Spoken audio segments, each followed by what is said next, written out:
नमस्कार दोस्तों, आप सभी का स्वागत है मेरे इस चैनल विजडम ब्रेक पे। और हम कंटिन्यू कर रहे हैं richest man in Babylon by George S Klaasen. हम आज चैप्टर 6 पर जा रहे हैं। अगर आपने पहले के 5 चैप्टर्स को मिस कर दिया है तो मैं यही कहूंगा आपने बहुत कुछ मिस कर दिया है। मैं लिंक यहां दे रहा हूं, एक बार जाकर के जरूर देखें। तो आज हम चैप्टर 6 पर जाएंगे, जो कि है तीसरा इलाज, सोना सहेजते रहें। अब अगले दिन की क्लास होती है, अकाड आता है और अकाड आकर के क्या बोलता है, अपने बटुए को मोटा करने की परंपरा को बनाए रखें। आप जल्द ही अपनी कमाई का 10वां हिस्सा बचाने की आदत डाल लेंगे। अब तक आप अपने खर्चे को रोकना सीख गए होंगे और इस तरह आपका बटुआ मोटा होने लगेगा, आपके पास सिक्का इकट्ठा होने लगेगा। अब यहां पर अकाड बताता है कि आप पैसा तो कमा रहे हैं, आप सोना तो इकट्ठा कर रहे हैं, लेकिन होता क्या है, वो सोना हमारे पास ही पड़ा रहता है या बैंक में पड़ा रहता है। वो सोना करता कुछ नहीं है, वो सोना कमाता कुछ नहीं है।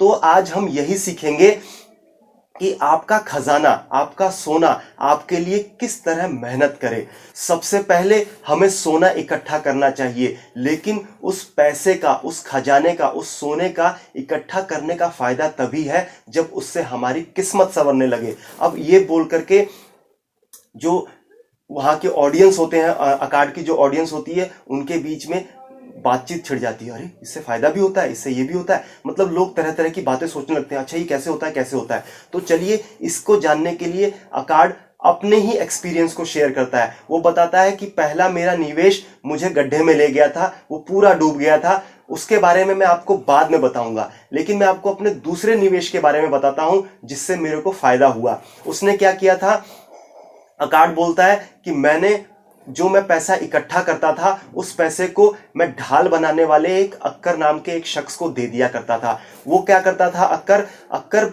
साल की एक बहुत ही बड़ी खरीदारी करता था तांबों की। वो क्या करता था, ढाल बनाता था। उसको वो तांबा कहां से मिलता था, तांबा समुद्र के रास्ते कारोबारी उसे दे करके जाते थे।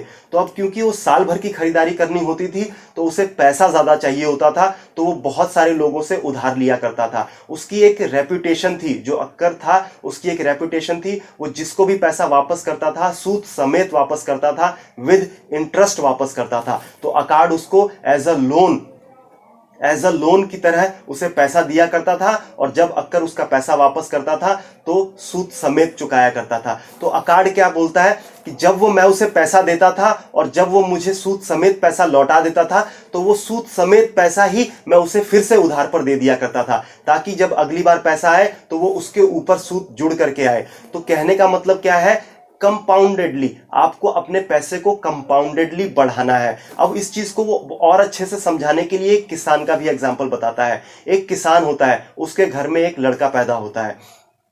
किसान 10 चांदी के सिक्के एक साहूकार को जाकर के जमा कर देता है और साहूकार से बोलता है, मुझे ये पैसे अभी नहीं चाहिए, मैं इन पैसों को 20 साल के बाद लेने आऊंगा, और इस पैसे से जो भी पैसा कमाया जाएगा वो इसी पैसे में जुड़ करके चक्रवृद्धि क्रम में बढ़ते रहना चाहिए। मतलब कंपाउंडेडली ये पैसा ग्रो होना चाहिए। अब 20 साल हो जाते हैं,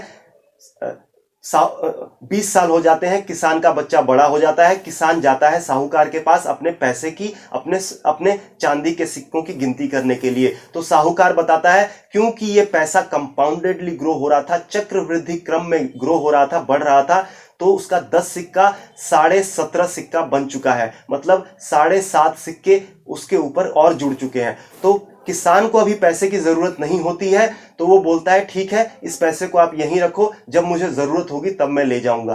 किसान पैसा वहीं पर साहूकार के पास रख करके चला जाता है। अब होता क्या है, 30 साल के बाद किसान की डेथ हो जाती है, किसान मर जाता है। तो जो साहूकार है वो सिक्के लेकर के उसके बेटे को देने आता है, तो वो 10 सिक्का जुड़ करके 167 सिक्के तक पहुंच चुका होता है। मतलब 168 चांदी के सिक्के हो चुके होते हैं, जो इनिशियली 10 होते हैं।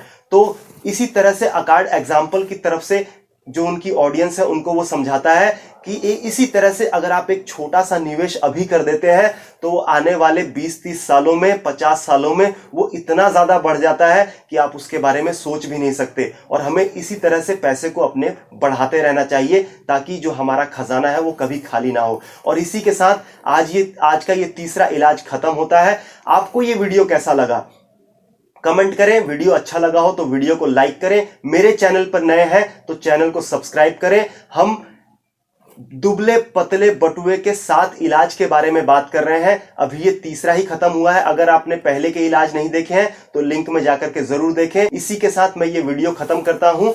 धन्यवाद।